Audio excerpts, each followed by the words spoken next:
Mohammad Asif deputy bureau chief Muzaffargarh की report के मुताबिक डीएचके अस्पताल मुजफ्फरगढ़ के डॉक्टर फैसल हानिस ने अपनी शादी पर मुजफ्फरगढ़ के सीनियर डॉक्टर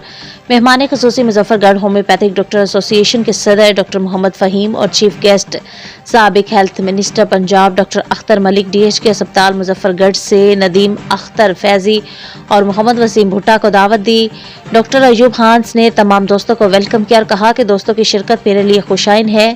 और एजाज से कम नहीं। डॉक्टर मोहम्मद फहीम ने शादी की मुबारकबाद दी और कहा कि निकाह सुन्नत नबवी है, नस्ल इंसानी की बका अफजाइश का आसान और फितरी जरिया निकाह है। निकाह ऐसा अमल है जो सिर्फ दुनियावी ही नहीं बल्कि शरीयत मुहम्मदिया में इसे एक इबादत का दर्जा दिया गया है